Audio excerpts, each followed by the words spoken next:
So yesterday we started our conversation about the 688, the all-female, all-black battalion, part of the Women's Army Corps that was sent to Birmingham, England to clear a backlog of correspondence that had been sent over to the men and women serving in the military during World War II. What was it, millions of pieces of mail that had been sitting in warehouses since D-Day.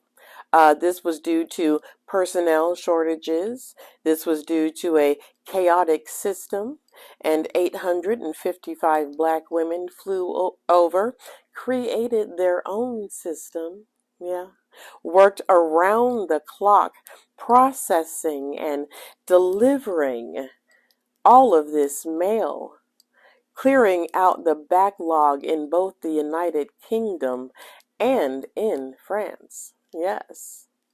And I don't want you to be confused. Did they experience racism and sexism? Yes, they did. Yeah, they did. They're black women. Of course they did. Yeah. And we're just going to start with the basics. Real quick, this is not all encompassing. This is just what we know, right? If we go back to the very beginning, which is a very good place to start, once women were finally allowed to join the armed forces, black women were excluded from a conference of the Women's Interest section in the War Department in 1941. Those are fancy words for WAC, And once they were allowed to join WAC, they were not sent overseas like their white counterparts. It took pressure from First Lady Eleanor Roosevelt and Civil Rights leader Mary McLeod Bethune. Now, once the 688 were deployed, their quarters, their mess hall, and military recreational facilities were segregated by race and by gender.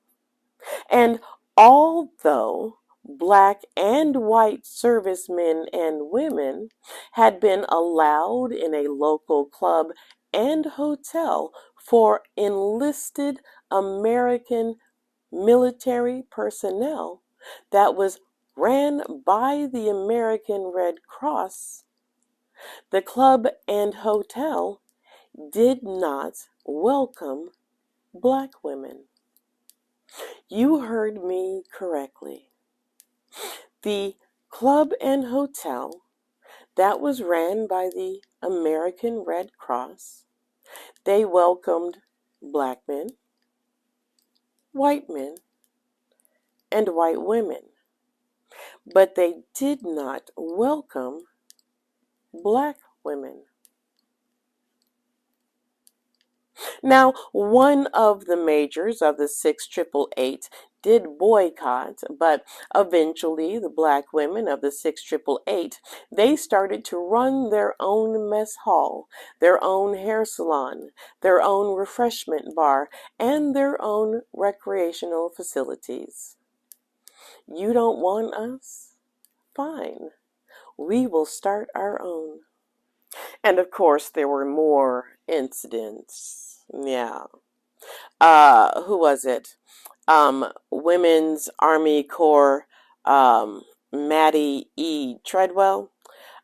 She wrote that the unit was congratulated by the theater on its exceptionally fine special services program. Its observance of military courtesies was also pronounced exemplary, as were the grooming and appearance of members and the maintenance of quarters. However, there were debates over the unit's efficiencies, as some inspectors were not satisfied with the level of production. Mind you, each shift was processing 65,000 pieces of mail. Each shift.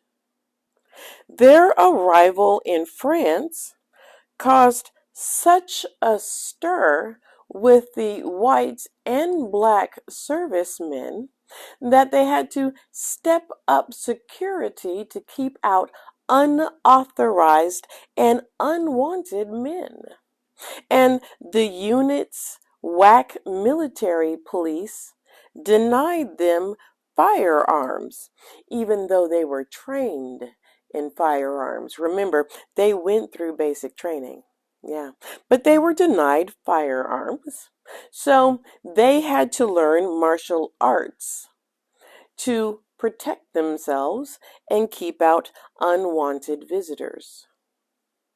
And when they left France and they were on their way to Germany, they were denied seats on the segregated train.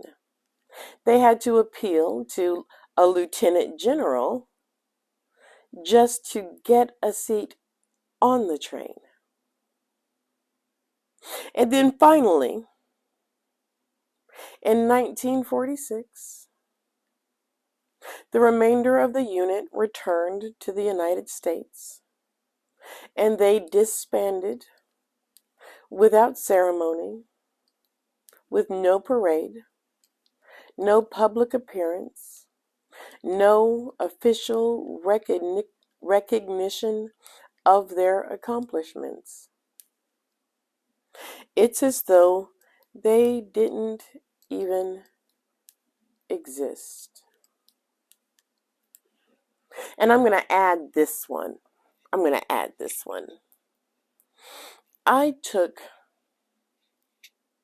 an African American history class and a women's history class. And I learned nothing about these women. They are black and they are women. They should have been in at least one, if not both, of those classes. And they were not. Despite the rampant racism and sexism, they persevered and excelled. They did what no one else could and or would do. They did what black women were doing before them and what black women continued to do after them. Exceed all expectations. Without thanks, without recognition, they did it because it needed to get done. But I'm going to take a minute and I'm going to say thank you to the 6888. Thank you to the black women of the 6888 for pushing through the crap that I know that they had to go through and for exceeding the expectations to bring a moment of happiness and peace to the men who served during World War II, because I know how much it meant to them. Thank you for your service.